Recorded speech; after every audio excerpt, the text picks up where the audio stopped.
before we move further and we'll learn how to calculate each of the different components, let's understand first of all what is overtime and how do you make calculations in case of overtime.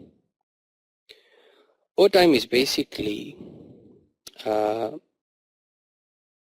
extra time applied for work. There is always an agreed period of time for which you will be working in a day, like 6 hours, 8 hours shift, 10 hours shift, whatever it is. And that is an agreed period of time. And if employers require more time of yours, he'll be paying you extra for that. Otherwise, maybe you won't be happy with working extra because you are not getting any extra thing. And also, in many countries of the world, there is an ethical requirement that if you want an employee to work for additional period of time, you should be paying him extra above the basic rate of pay. Okay, so let's understand this with an example. For example, for one employee, the basic rate of pay is $12 per hour. Okay, and in a week,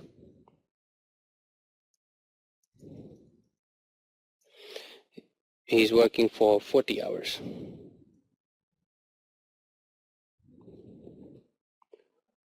All right. For a particular week, he worked for, let's say, 50 hours.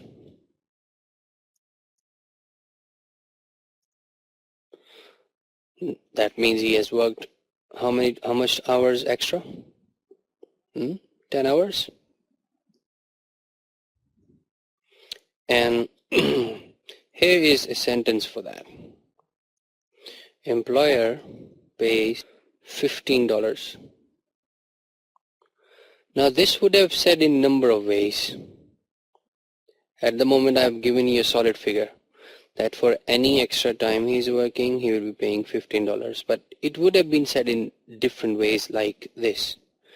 Like instead of saying 15, I would have said that overtime will be paid at a rate and 1/4. Right? Now a rate and 1/4 means a rate which is $12 and 1/4 of it. That means 12 divided by 4 gives you 3. So 12 plus 3 comes 15. Okay, so in an exam, you should be paying attention that what it is actually telling you. Because if you are not given a solid figure, you might be given the rate of overtime in descriptive form, just like in the second sentence I've written. Hope you have understood it. If you have any confusion, just ask me. Right, in order to solve this question, you have two ways to do this. One is that you make a calculation for 40 hours separately and 10 hours that you have worked extra separately. Okay, and in that case, you'll be simply multiplying 40, which is your agreed number of hours, with 12, and you will get what? 480. And in case of additional 10 hours, you'll be multiplying it with 15 and you get 150. And so your total will be 480 plus 150 gets 630. This is one way of doing the calculation. Although answer of 630 is correct, there is no problem with that. But when you are sitting and making a decision, then doing the calculations like this can give you the problems. Let's understand how overtime works, or how the concept of overtime works. What is overtime basically? Overtime is basically a sum, or overtime pay, sorry.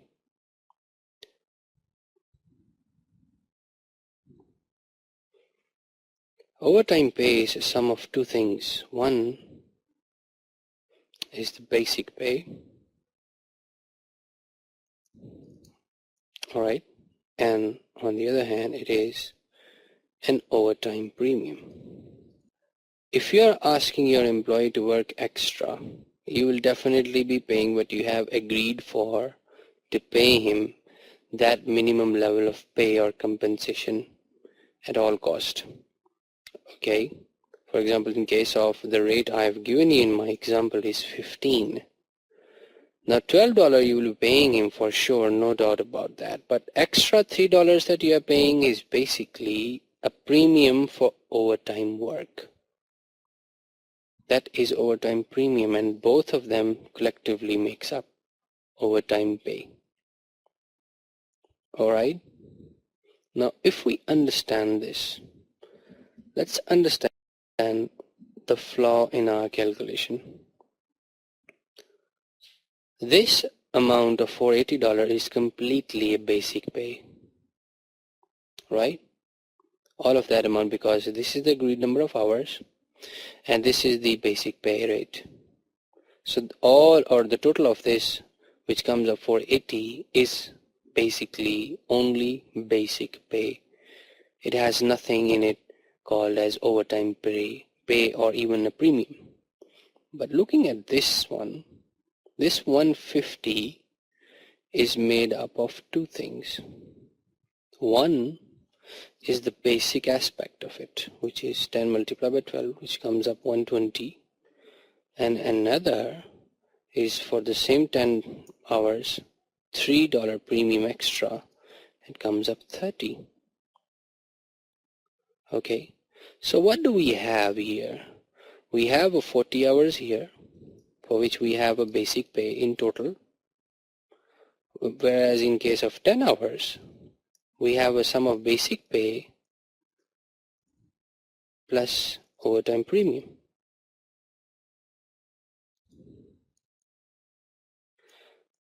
Now, why don't we just make it even more simple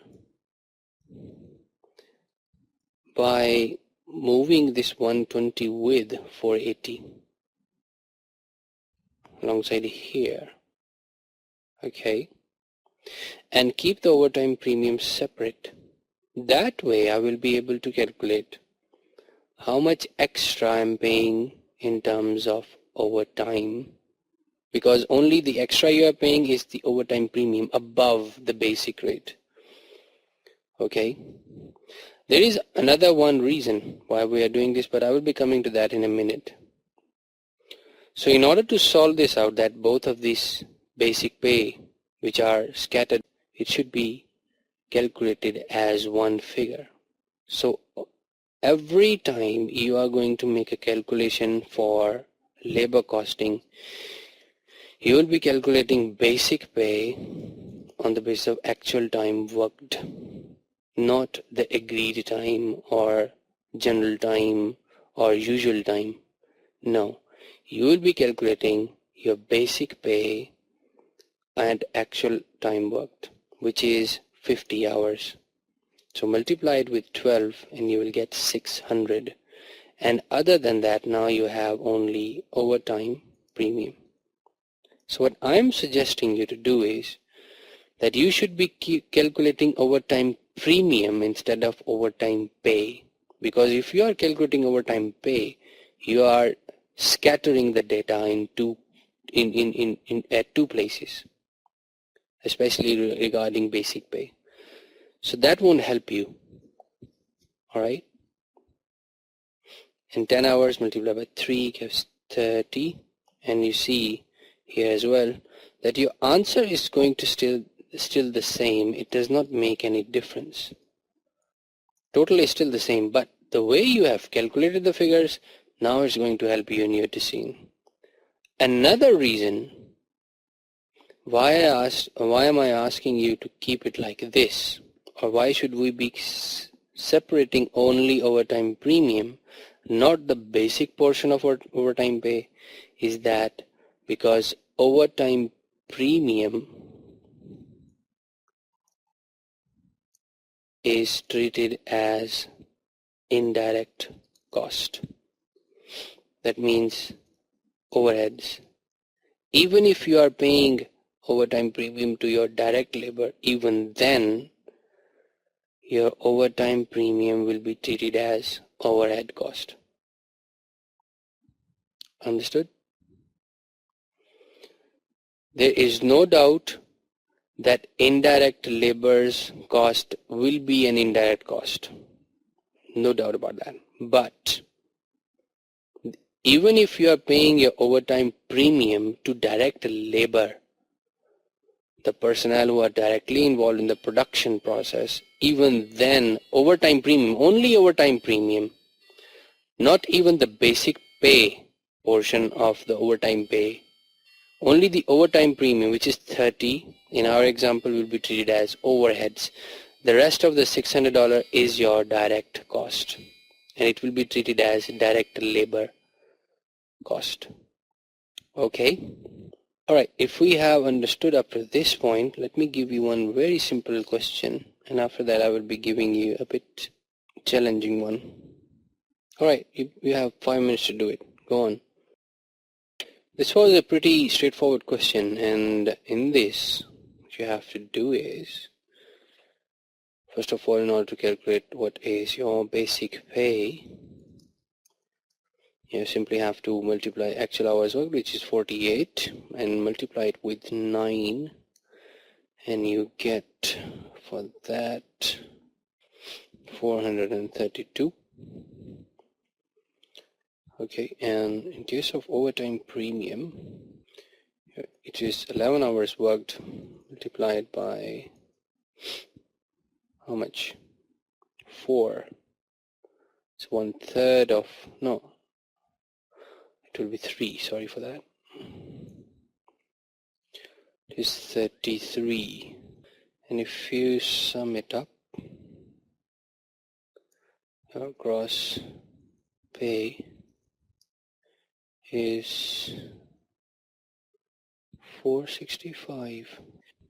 So instead of calculating the compensation for 37 hours separately from 11 hours, what you need to do is you should calculate basic pay on the total hours worked. Okay?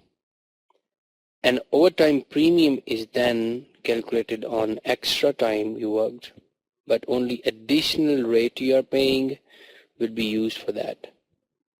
This way, your direct cost, which is your basic pay, will be separate from an indirect cost.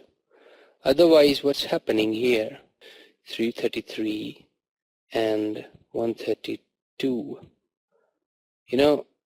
although this 333 is a direct cost, but this 132 also includes partially direct cost and partially indirect cost. So what's happening here is, let me give you the problem. If you calculate the way you have calculated, you have 333 here and 132 here. Now out of this 132, you have 33 and 99 are the values. Now your basic pay is basically total of these two, and this is your overtime premium. So by looking at these calculations, you cannot simply judge how much you are paying in terms of basic pay. You have to make a separate calculation for that, and it is a lengthy process. And also, if your boss asks you that you have to give me the separate calculations for direct and indirect labor cost, you cannot do that. You will have to separate it afterwards.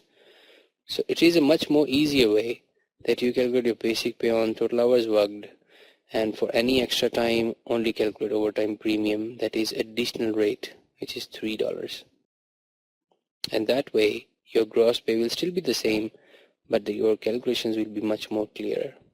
Now one more thing about overtime, that although we know that overtime premium is treated as an indirect cost, however, There is an exception to that. If overtime is asked by the customer, that means you are working extra on the request of the customer. Customer has specifically requested for you to do the overtime, and for that he is definitely paying you extra, paying you higher price. In that case, overtime premium will be treated as part of direct labor cost. And surprisingly, okay, we know that the direct labor and any related overtime premium that we have paid to direct labor will be treated as a direct labor cost. But even in case of indirect labor, if you have paid overtime premium in this particular situation, that is, customer has asked you to work extra, even that overtime premium will be treated as direct labor cost. Their basic pay will still be treated as indirect labor cost or overheads. But overtime premium, even if it is paid to indirect labor, under the situation that customer has asked you to do an overtime, that overtime premium will be treated as direct labor cost.